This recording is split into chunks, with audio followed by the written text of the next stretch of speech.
everyone, and a warm welcome to Biotalk Series Week 4 on the topic Life and Death in Between Cancer Cells, conducted by the Department of Biotechnology, St. Joseph's College of Engineering, Chennai.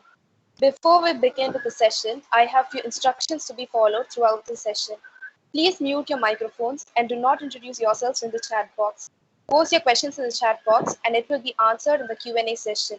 If you face any technical difficulties, post it in the chat box and we will resolve it as soon as possible. We will now start the session with Tamil Thai Valthu.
I now call upon our event organizer, Dr. Justin Pakya Jacob, to deliver the welcome speech.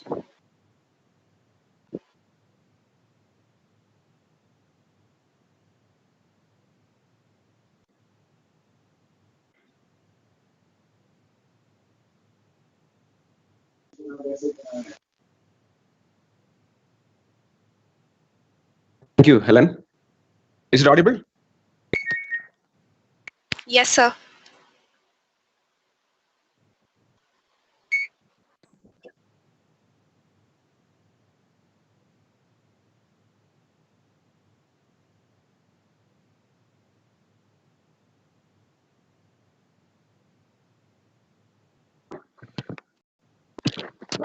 Good evening.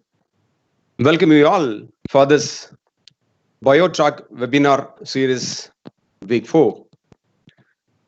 It is my pleasure to welcome our speaker of the day, Dr.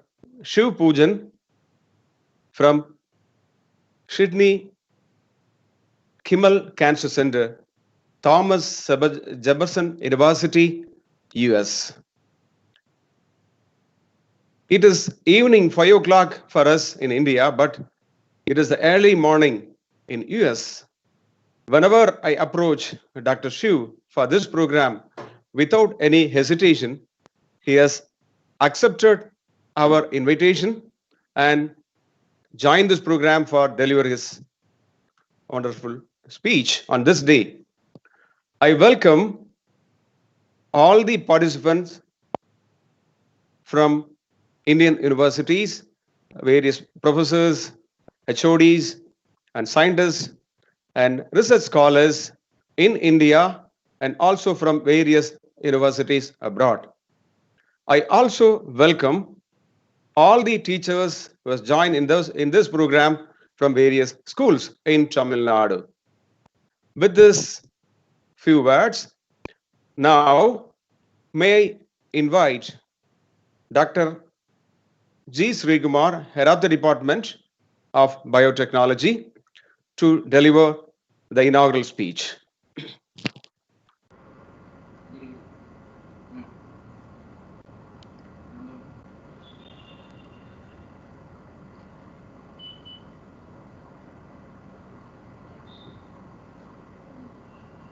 Good evening, everybody.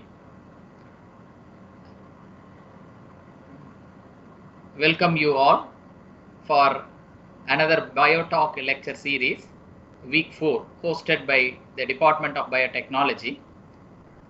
I wish to brief some highlights about our college and the department. St. Joseph College of Engineering one of the top colleges in India with 160th position as per current NIRF ranking. It has got 26 years of high reputation in educational society with A plus grade accreditation given by NAC. It is having 10 UG programs and 7 PG programs with an affiliation from Anna University, Chennai. Our department of biotechnology is 18 years old with BTech and MTech programs. So far, we have bagged 139 university ranks with 10 golds and 7 silver medals and with 100% pass percentage every year.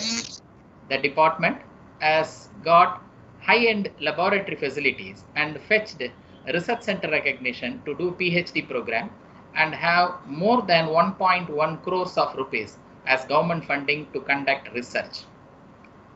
Despite this unforeseen situation, our biotechnology department still wishes to keep our people educated about the ongoing research and developments occurring in the field. This way, today's BioTalk lecture series is aimed on life and death in between cancer cell.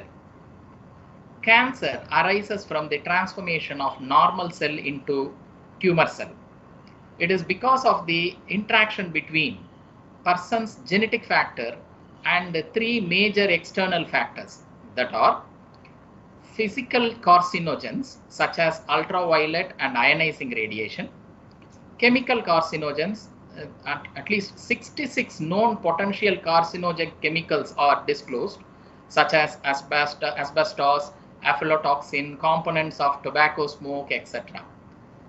We have biological carcinogens also such as infections from certain viruses, bacteria, parasites, example human papilloma virus, Epstein-Barr virus, etc.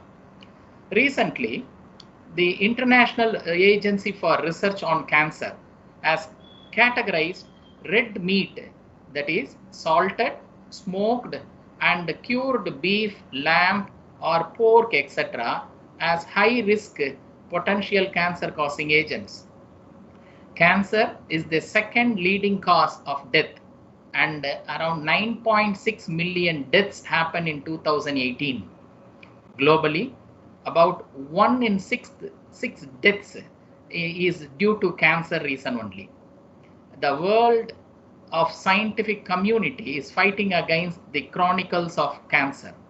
However, as a patients who fight against it should understand that life is 10% what happened to them and 90% how do they react to that. In order to give more authentic research-based explanation about cancer, today we have Dr. Siva Poojan, postdoctoral research fellow from Sidney Kimmel Cancer Institute, Philadelphia, USA. At this moment, I wish to appreciate the notable interest shown by the participants. There are 826 participants including 173 faculty members and R&D personnel, 653 students and research scholars. The participants are from 11 different countries such as USA, China, Nepal, Philippines, Zambia, North Macedonia, Indonesia, Nigeria, South Korea, Pakistan, etc. and also from 22 Indian states. With this proud note on behalf of the patrons, Dr. B. Babu Manohan, Chairman, Ms. Jessipriya, Managing Director, Mr. Sashi Shekhar, Director, Dr. Seshagiri Rao, Principal, and Dr. Parvadavardhini, Dean of the college, I welcome the invited speaker and all participants to this BioTalk series. I take this opportunity to convey my warm felicitation to the organizing team, Dr. Justin Pakia Jacob and student coordinators, and extend my best wishes for the success of this webinar session. All the best. Thank you. Over to Ms. Helen Benita, coordinator. Thank you, sir. Our speaker for today's event is Dr. Shiv Poojan, and the topic of the talk is life and death in between cancer cells. Dr. Shiv Poojan is a prominent researcher who is currently working in Sidney Kimmel Cancer Center, USA, on a rare genetic disease, epidermolysis bullosa. He pursued his Bachelor of Science degree at CSJM University, India. He also completed his master's degree at CSJM University in the Department of Biochemistry. He completed his MPhil at Annamalai University, followed by postgraduate diploma at IGNOU and PhD at CSIR. Dr. Shiv Pujan is a proud recipient of various awards such as the Young Scientist Travel Award from the Department of Biotechnology and from the Department of Science and Technology, and Rambhao Kulkarni Award for the Best Poster Presentation. He has research experiences in dermatology, cancer biology, epidermal stem cell, and environmental carcinogenesis. He has over 16 research papers published in renowned journals and presented about 8 papers at various international conferences. He has also conducted various training programs and workshops. We are most privileged to have you in the session, sir. I now carry over the session to Dr. Shiv Pujan.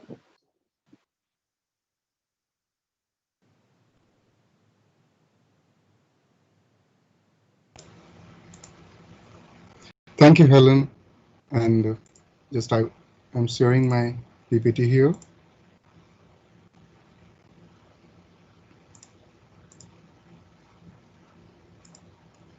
So are you seeing my PPT? Yes, sir. Okay. Thank you, Helen. And thank you, Dr. G. Sekshi Kumar and Dr. Jacob. It's nice to hear lots of things. And yeah, first time we saw the videos of the university. That's very nice. I think it seems a college and it looks like a university. It's very big. So today, as Dr. G. Sri Kumar already explained a little bit about the basic cancer, how the cancer is started and how the cancer is making lots of trouble. So I made this topic, life and death in between cancer cells, because the cancer cell somehow will behave like immortal cells and not a normal cells. It's become cancerous. And the cells even not going for a death cycle and persist as a long life as a cancer cells. Before going for the further information about the cancer, so here in this presentation, I would like to just cover these topics. What is cancer? And what are cancer risk factors? How does cancer spread? And can cancer be prevented? There is a diagnosis factors also. And what are the cancer stages? So, as we know, the cancer is the second most deadly group disease after the cardiovascular disease. And as here in America, 1 out of every 2 men in their lifetime get cancer, and 1 out of 3 women they get cancer in their lifetime. Is very worst situation. And if you see in India also, I just get the data from 2018, around 1.7 lakh new cases reported every year. And out of that, 76% are males. Many patients came from treatment only after cancer has reached advanced stage, because in India, most of the cases not came early. Nobody knows when they get early stage of cancers. So the biggest problem in India, there is a diagnosis at early stage. So the cases reach to hospital, most of the third stage or fourth stage of cancer. As you know, the current list of cancer genes, which is germline mutation based cancer genes, are 70 genes. And the 342 genes are associated with the somatic mutation. So somatic mutation, normally when normal beings are able to normal life, there is no genetic problem, but they get any kind of influence from the environment, from the diet habit, or any kind of lifestyle change. These 342 genes are responsible for making these normal somatic cells to cancerous cells. And these 70 genes, as I'm working on these rare disease, that's epidermolysis bullosa, and especially these epidermolysis bullosa get cancer, it's very severe condition. So because of my interest is when these 70 genes get affected, they are not just affecting the one population, they are just affecting their progeny. If the one person get affected with any kind of damage in their genetic changes in germinal stage, they will carry their genetic mutation, and their progeny will suffer, because even they are not going to develop any cancer, but they get suffered because of these earlier mutation occur in their life. And I just one more very concerning things I found in the Indian paper in the Hindu published. Most of the range of female patients for the age group of 40 to 54 is higher than the male population.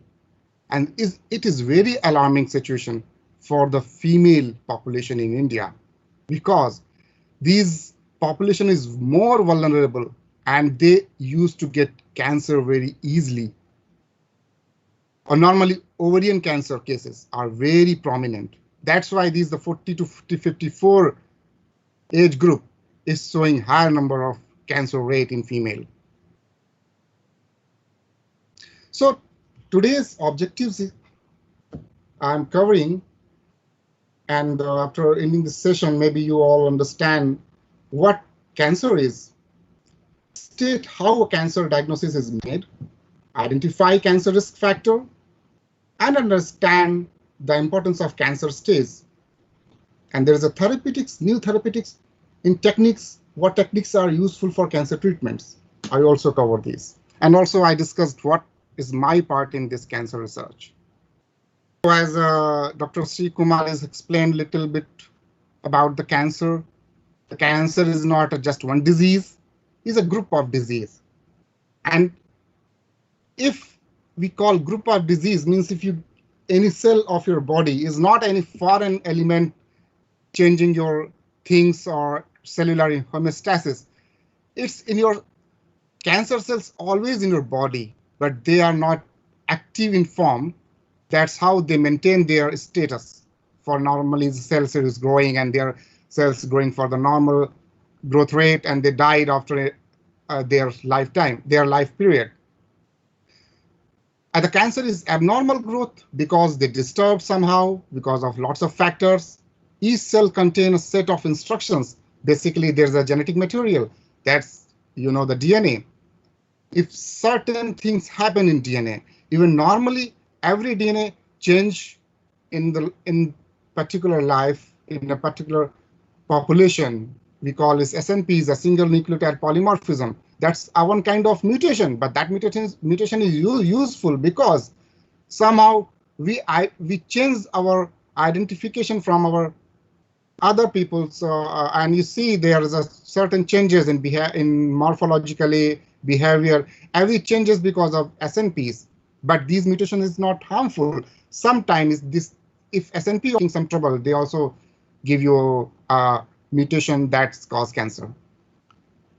The instructions tells the cells when to reproduce and when to die. That's how the cell decide when they start reproducing their another cells and when they start to die, their life is completed. As every cell has their status for one cellular cycle to 2 cellular cycles or 100 or 1,000 cellular cycles. They already designed according to their telomerase. Sometimes these instructions get failed and the mutation occur. If cells keep reproducing in an uncontrolled way of mass, that's called tumor. But this tumor get worse when this get tumor metastasize. So, as I choose this topic, the cancer cell traveling in between life and death, because as you see, normal cells start their life and there's an every checkpoint. They decide where to go. But the cancer cell just start growing and growing, not to stop. So there's a no stopping stage. So become immortal cells. That's immortal cells become cancerous. So if the cancer persists, there is two possibilities. There is a normal cancer cells and it becomes senescent cells. Sometimes these cancer cells reside in your body, but they behave like a normal, but because of some other stimuli, they will get excited and become a cancerous. So when I look into that, there is a story how the cancer get mutated in the normal cell cycle. So is going on. So I just made one pictorial diagram to get more easier way to understand. For example, every cell has a normal life. So I just compare these cells as a car. So sometimes there's abnormality. So the car which is going in the normal speed with a normal rate, there is no problem. All the brakes and oil is full and they are fine. They are not making any trouble. But somehow, if any disturbance occur in the way of the car, there is a proto-oncogenes which already in every cells. And these proto-oncogenes are not making any harm when they are inactive stage. Not inactive means they are not mutated or not converted into oncogene. So these proto-oncogenes, when they converted into oncogenes, because of many factors, they leads to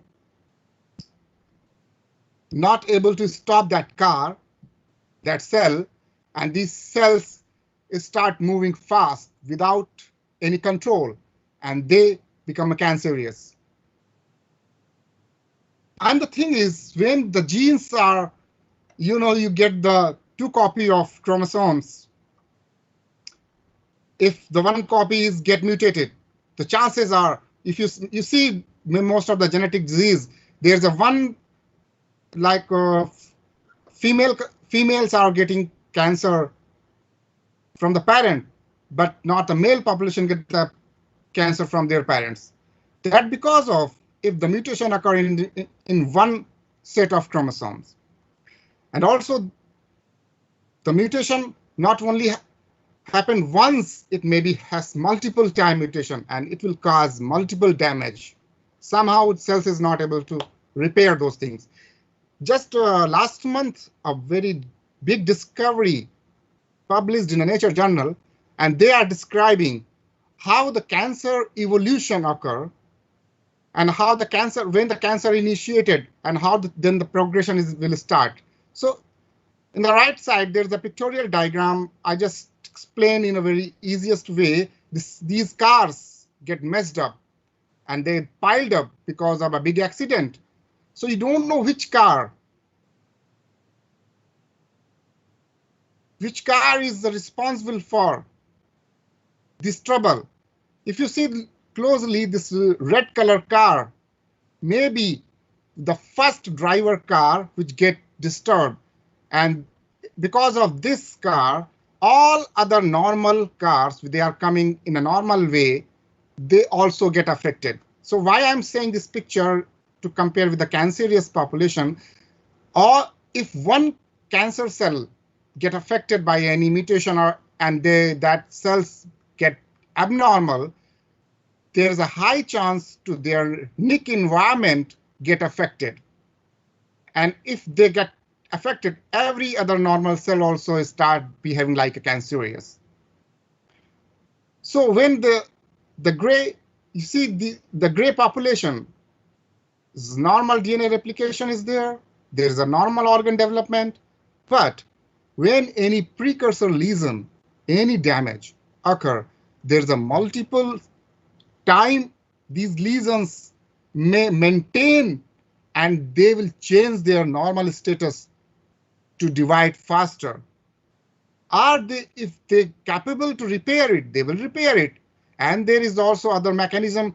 If they found something wrong, the other immunotic cells, they come to destroy these cells. But if all other things are stopped, then the primary tumor will generated, and this primary tumor get invasive and become more heterogeneous tumor population. That's how you see different color here.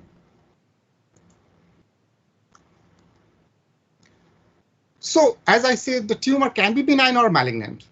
So most of the cases, if you see, we get some kind of war kind of things in our body, these kind of tumor mass, but they are not the cancerous. We already know these just mass schemes. They will maintain the lifetime if there is no trouble.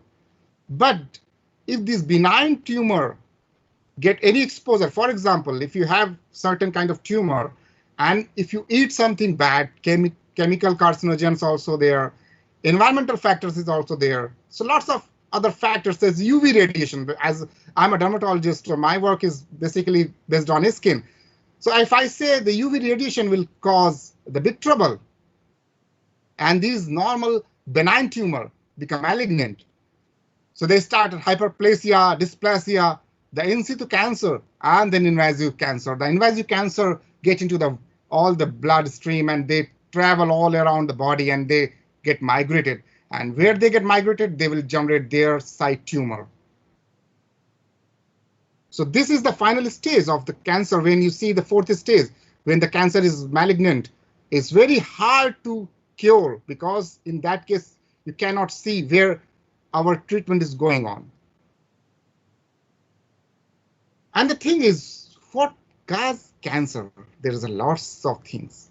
Over time, a cell takes many hits, multiple hits. If a single hit there, the body cells has a very big and very powerful structure to maintain their normal homeostasis. But if they get hit multiple times, then somehow these single cell start mutation. As this is the picture I get the important paper that published in Nature. You see, they confirm not a single hit cause cancer. So they use a mice model. So just they give the carcinogen, and when they get the tumor, the gastric tumor in the mice, and they find after multiple exposure, cells have to maintain their genetic structure. But when the lesion is persist for a long time, there's a lots of mutations, like, we have ATGC, so C2A mutation, C2G mutation, C2T mutation. So these mutations occur, and in India, most of the population get the C2T or T2A mutation because of Indian population. Most of the cancer cases based on the tobacco and other smoking. So the mutation, if the start from the driver genes, they start their downstream mechanism, and somehow the driver gene is a big culprit to make the cancer cell. So when we talk about the cancer risk factors, there are several factors, not only one factor. There are viruses infection. 10% virus infections participate in cancer, making the cancer cells. These kind of things are lifestyle based. Alcohol consumption, there's some unknown factors also. There are sexual practices also. But why the red area, you see the diet is a very important. They play in a globally, this is the global index data. If you see, diet has 30 to 35%, and also similarly tobacco has 30 to 32%. Is very big concern. In Indian population, maybe in India diet is very good, but this tobacco things is very common in India. Even this is common in rural areas also. That's why in rural areas, from last 10 years, I heard this cancer news exceeding day by day. So if we look the diet, if you manage diet balance, from this picture, you see this is the normal yin and a yang from the Japanese mythological structure. They somehow say if you maintain your diet with some positive or negative, I say just from the meat part, and from the green part, you just maintain a homeostasis in this diet chart, you will maintain your chance to get cancer from the diet. Their chance is less. But if you exceed any one of things, I'm not saying if you exceed just only green part or and just only red part, they somehow disturb your diet. And this also make your cells normal to cancerous. And also there is a lots of things in tobacco. I'm not going to in detail because this is another big group of study. My concern is to just pay attention. There's some important also these occupational hazards. There's environmental pollution. Like in India, most of the cities in the world, they have higher rate of pollution. So somehow, if somebody is in very good diet and they are not using tobacco and they are very well and good and very healthy, but if their environment is not good, they will also not able to maintain their normal cell. In that case, their cell also get cancerous. That's how I'm saying if this cancer is not come from the one way, it's come multiple way. So it's everybody's responsibility to think how to make everything stabilized to maintain this cancer risk. And there is a other way, the family history. What as I'm talking about, if you get any genetic trouble, so there's a high chance to your offspring, they will get cancer very easily. As you see in this picture, I put this zombies picture, as it is very common in America because they love to watch these zombies movies. So here, if one person become a zombies, they will try to attract any normal people. So if one normal cell get affected in a one family history, there's a high chance in their genetic pedigree, they get in their second generation high chance of cancer risk. For example, if somebody is smoking very much, even they are not get cancer, but if someone is not smoking, but they're always nearby and there's kind of, they may be a passive smoker, but they get very low dose of that passive smoke and they get generated cancer. That because of in their families, somebody already get that cancer in earlier stage and their genes dominate in their offspring. So to continue with the risk factor, as you know, the family history and the exposed with the environmental and their occupationally viruses and radiations. And if you talk about the genetically, there is a oncogenes. When they get disturbed, they will start all the downstream application to stop the cellular homeostasis. And there is a tumor suppressor genes, P53 and very common APC. And there is a DNA repair genes like BRCA1 and BRCA2. And these are very common for the breast cancer. So I'm saying the cancer is a multiple genetic defect, not only one. And then how is cancer diagnosis made? First, when you get the symptoms, there is early warning, non-healing oral or skin ulcer, lumps, swelling in breast and neck, limb, dysphagia, hoarseness, hemoptysis, painless hematuria, postmenopausal bleeding, unexplained weight loss or anemia, change in mole size, color, and ulceration. And the diagnosis for early suspicion, maybe phenotypically you see somebody has a lump of tumor mass, you can see something is wrong here. Then there is a radiological way, there is histological way to check the biopsy. And the most accurate way this time, the first way of identification is histological. When you see the histological picture, then you confirm there is a kind of tumor growth in a particular population, and there is a normal side area is not covered with the cancer cells. And there's a tumor marker. And these days, the markers they use for CA125 ovary, PSA analysis, CEA colon cancer, and there's a NSGT and so on. So when you see the primary cancer site this guy is older guy. I just picked this picture because most of the cancer case in United States is because of these 50 to 80-year population in this age group. So if you see in the liver area, if this cancer is localized here in liver, we call it liver cancer. If it is localized in the lung, is the lung cancer. And if it is localized in the brain, we call it brain tumor or brain cancer. Or in intestine or a colon area is the colon cancer.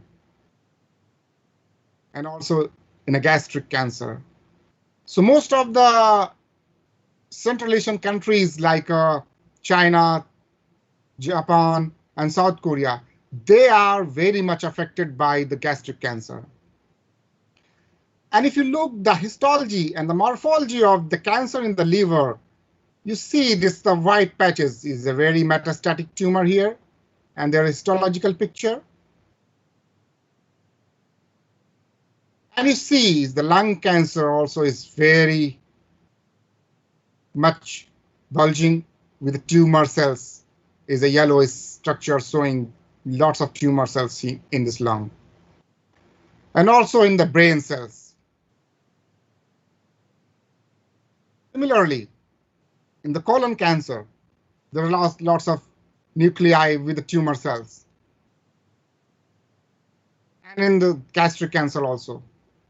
In these pictures showing these cancer, when they localize with particular region, they are stomach cancer, but in this stage, they are malignant. So type of cancer treatment, like surgery, chemotherapy, radiation therapy, they are very well known and very, very much used for last years. And the targeted therapy and the immunotherapy, they are now in a very progressive way. There is a stem cell or a bone marrow transplantation also, and there is a hormone therapy. These are green signals here. The targeted therapy I just pointed out because recently these therapies are much progressive. So I'm going to talk much more about in this targeted therapy or immunotherapy. So there's a new technologies for cancer treatment from last year to last year. I just get from global data. These days the CAR T cell population, the CAR T cells technology is very popular, and they are going to be preclinical to phase 1, phase 2, or phase 3 trial. Others also, the NK cell and NKT cell, novel T cell or technology, TAA, all these cells basically are immunological therapy. And these therapy giving some hope in near future. If we get very close to get any molecule, we are successfully make these CAR T cells, definitely there's a big chance to get these cells in early stage, even in the later stage, both way. If you see the trends in cancer therapy pipelines, the year by year, if you see the solid tumor, if you treat a solid tumor, there is a high chance all other possibilities, the TIL cell or TCR cell, all these therapies are applicable. If you see in 2019 or 2020, there's all therapies are applicable in solid tumor. But if you look here, in 2020, 2019, you see there's a CAR T cell population is much higher because these CAR T cell technology is way better than the other. And their targeted based therapy is also very applicable. And the top 10 countries, those countries are investing very much fund on to develop these technologies. United States is one of the biggest, and they till now there's immunological oncological agents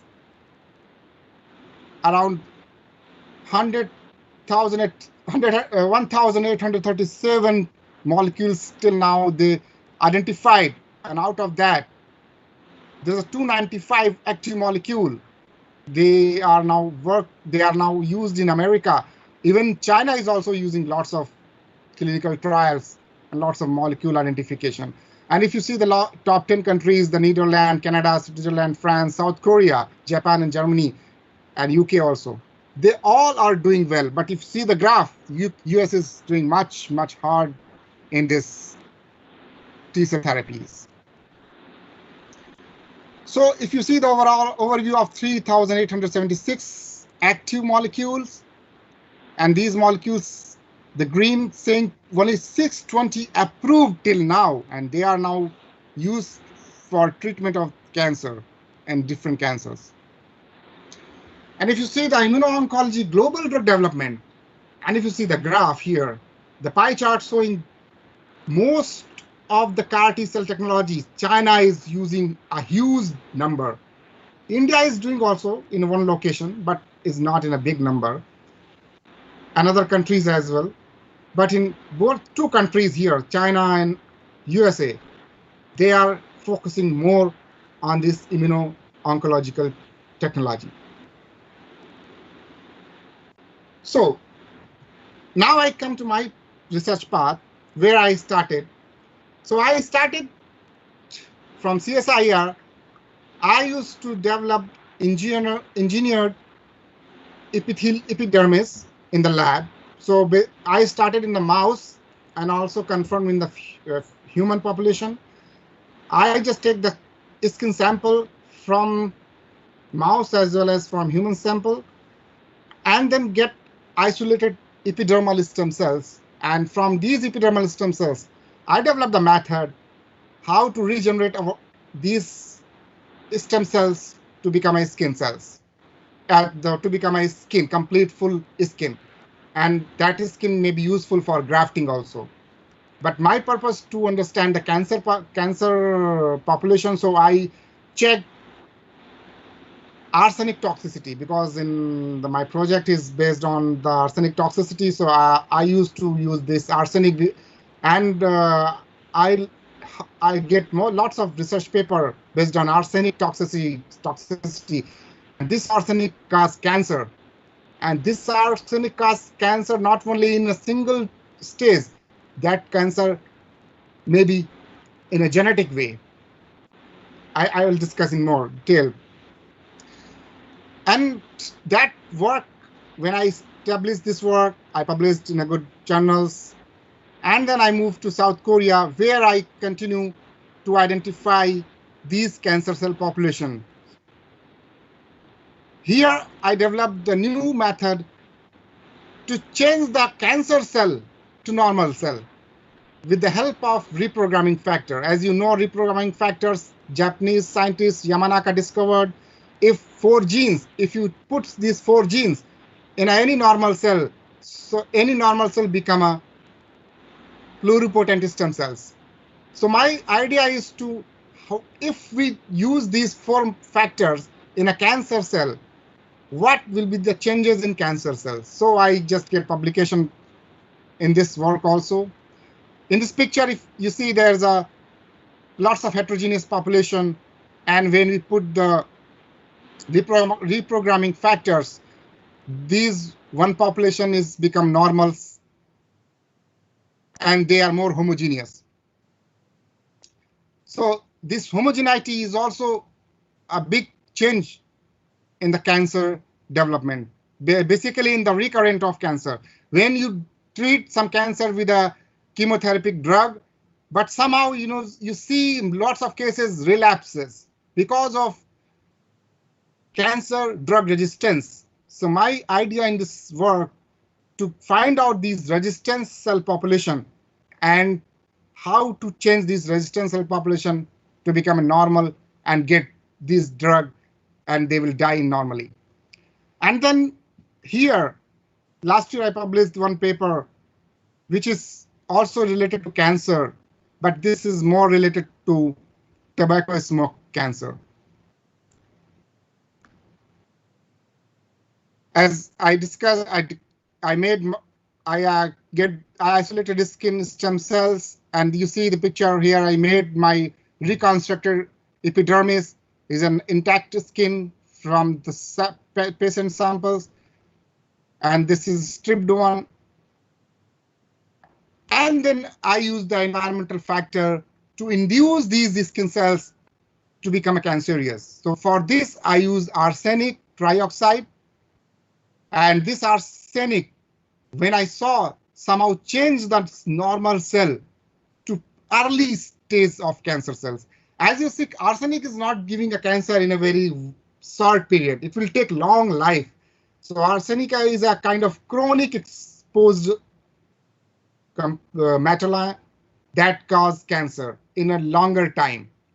But the concern is when most of the farmers they are working in whole day in the land.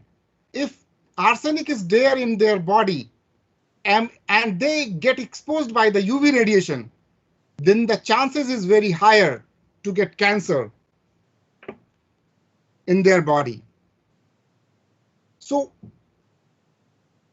I used to give arsenic transplacentally.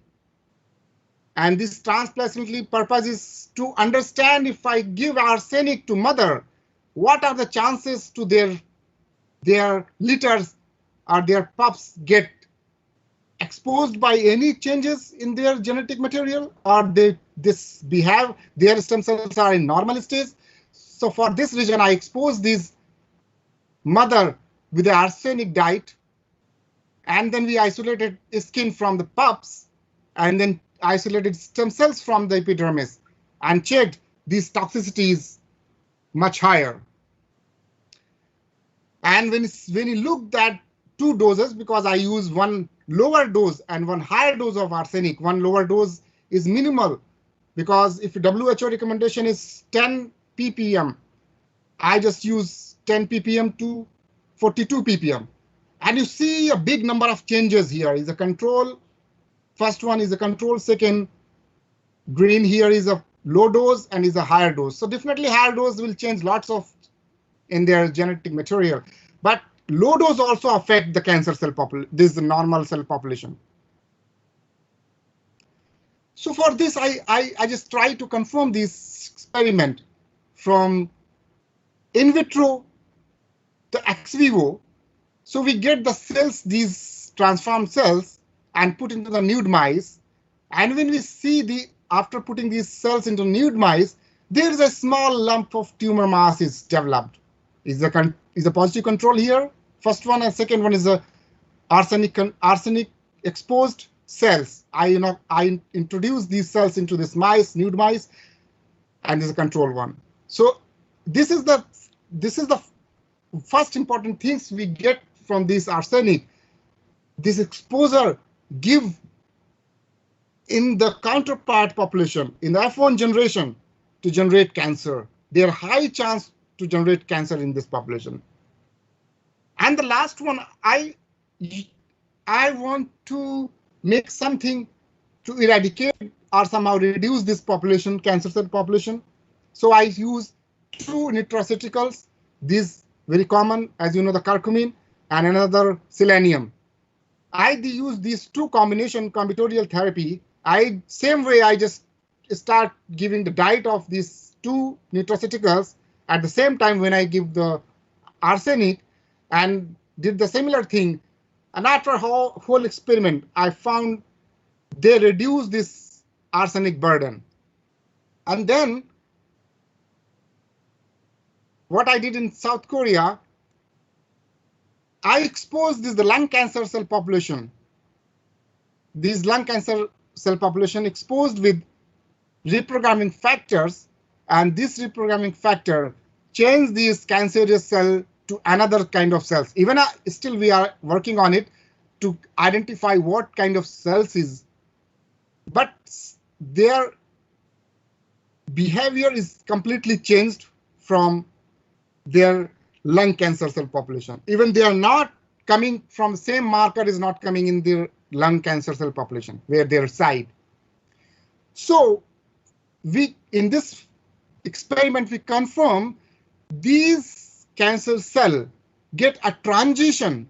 For example, if the cancer cell get drug and this chemotherapy induces and they started killing most of the cells, but few cells they somehow maintain, they resist these drug and still maintain their small population in the patient cells. And somehow, if any stimuli come again, or when we stop the drug treatment, these cancer small cell population relapsed, and they will come back with a big bad cancer cells, even much bad from the previous one. So somehow from this experiment, we confirm there's a transition in between 13 to 15 days. These cell population get matured and catch cancer.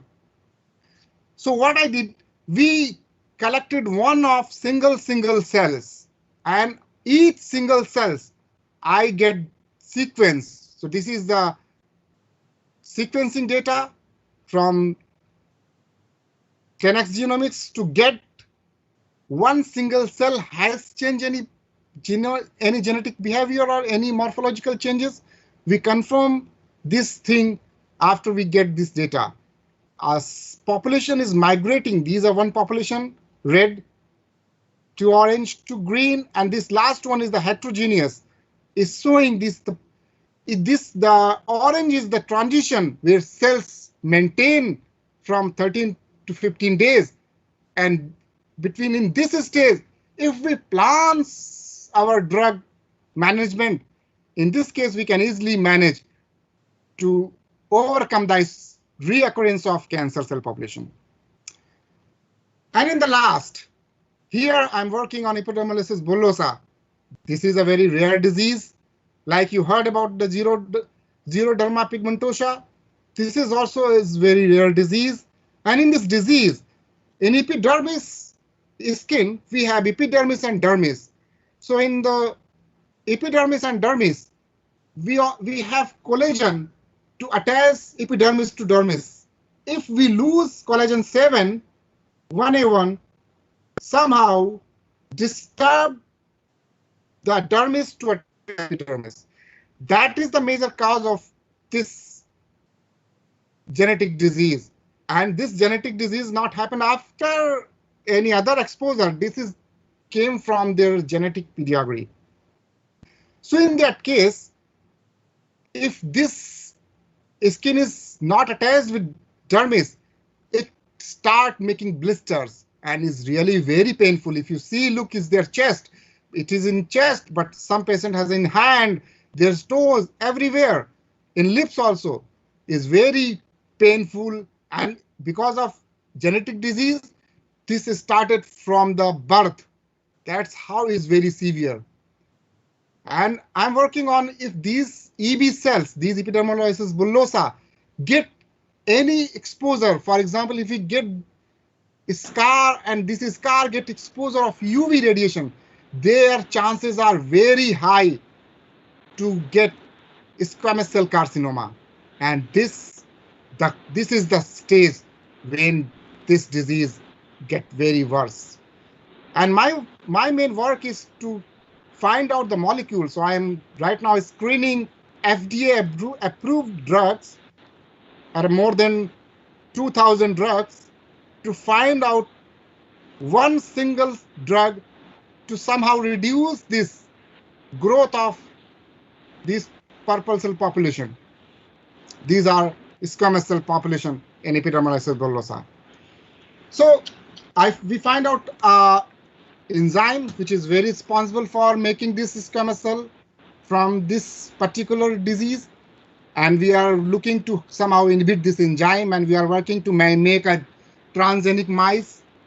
we are working on designing a mice which has this gene in increased amount, so we can easily understand if we put some drug, what will be the changes in their genetic environment. So last, here's the conclusive summary.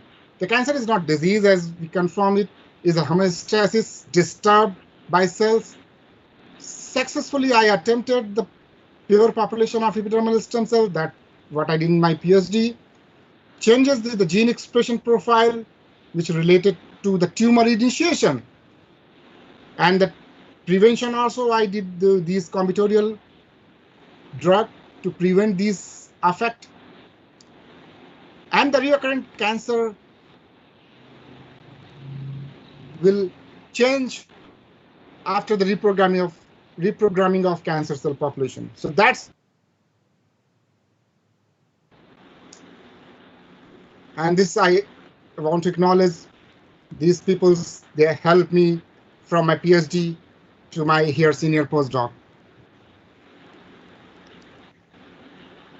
Thank you. And the moral, the final word I put it here, mortal is at ease, and if immortal is a disease. Thank you. Questions? Thank you, sir, for the informative session on the disease cancer, their evolution from proto-oncogene to oncogene, their progression, the cause of risk factors, the primary cancer sites, and the new therapeutic techniques. We also came to know that cancer is caused by multiple defects and not only one. I also thank you for sharing your valuable research on cancer. Thank you, sir. We will now move on to the Q&A session. I'll read out the first question to you.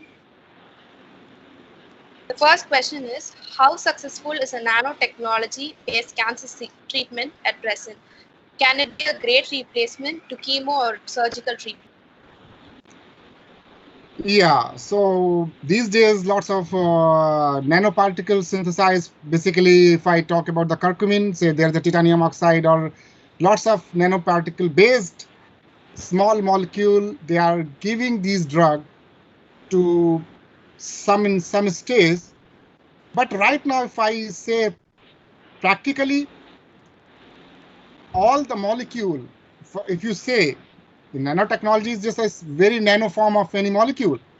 If you say if the molecule itself is in a very nano, if you give, I'm not working on nanotechnology field, so I just say if you put any molecule, it's already in a nano phase, and if you give this to any patient, they show some kind of changes.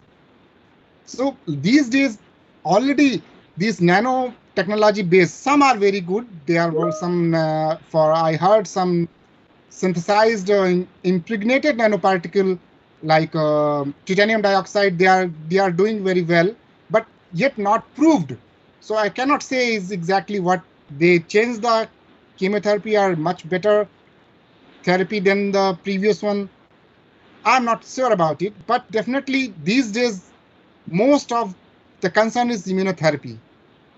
So I'm hoping definitely this nanotechnology also gives some hope to treat these cancer cells.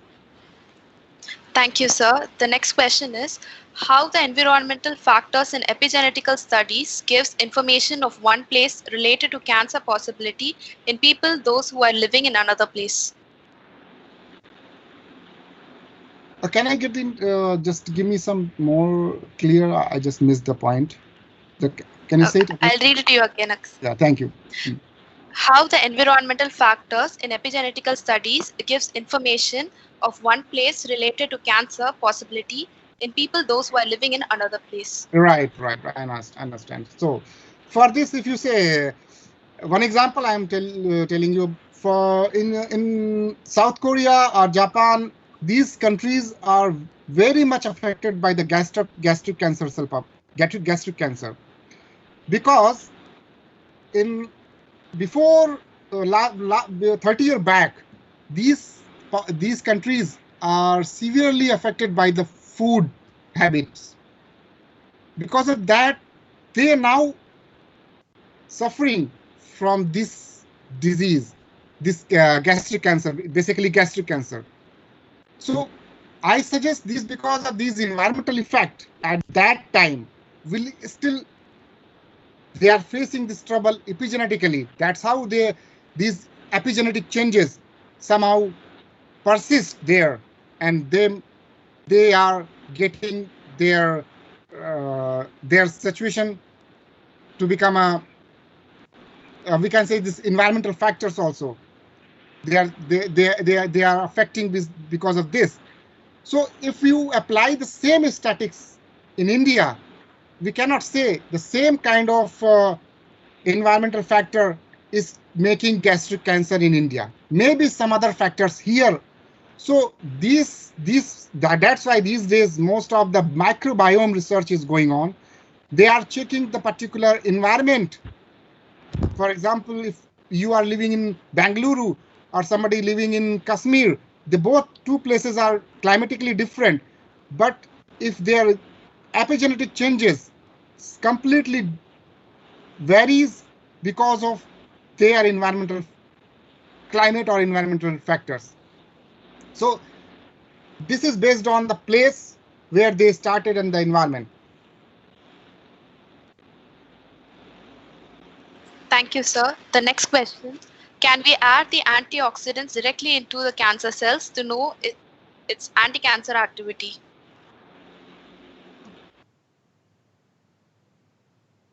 So if you put any herbal molecule in a cancer cell, definitely they will show some activity.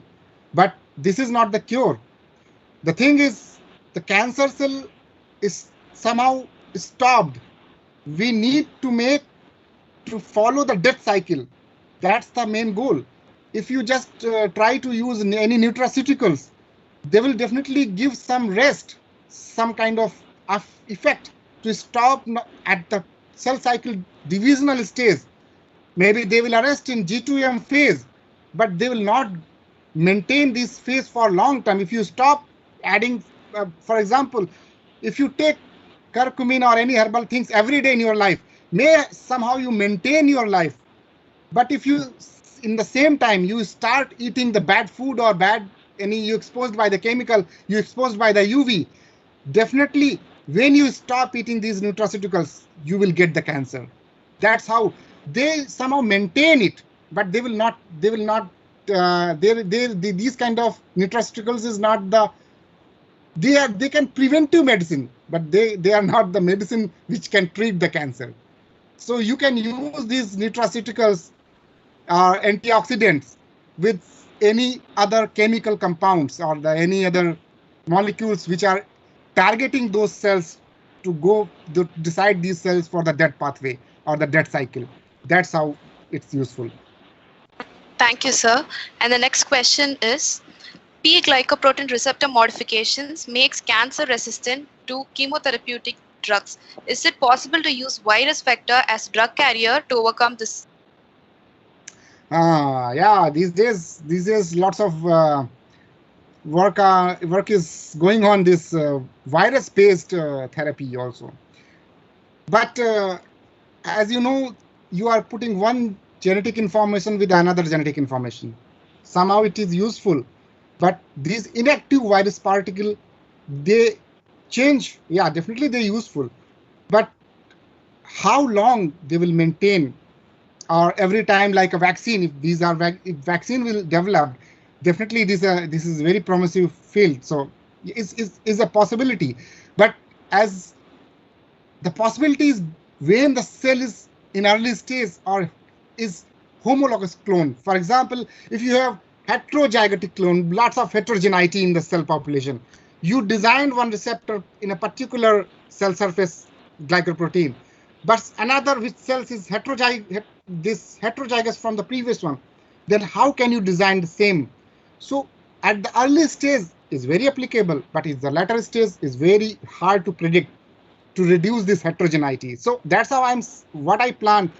I make the cancerous cell to homogeneous population for a certain period. For example, if we put it for 13 to 15 days. So in between these 13 to 15 days, if somebody use this kind of vaccine-based or any virus-based therapy, somehow then we can tag 99% that population. That's how we can treat it. Thank you, sir. The next question is, how do we collect the cellular DNA without getting affected by toxic chemicals for DNA electrophoresis? If you want to isolate DNA, there is a way you have what DNA you are going to isolate. If you isolate genomic DNA, you from the cells. So what effect is going on in the cell is already in the cytoplasm or the in extracellular matrix, the ECM. And if you go the tissue level, if in their SNP environment. But if you get the nucleus, this nucleus has a genetic material DNA, and this DNA, if you isolate this DNA, this already get affected by any kind of stimuli. There are signals already going on, so you cannot say any kind of adduct is there. That signal is already started. You just get the genomic DNA from normal phenol-based method. You can just isolate the DNA, but then you can check what is the changes in DNA. You just sequence your DNA and see there is a mutation. What kind of mutation is there? How many mutations is there? So there is a study. First, you get the DNA, whole genomic DNA, and you get that DNA. You find out the mutation. Then you can say, maybe this is, for example, if you use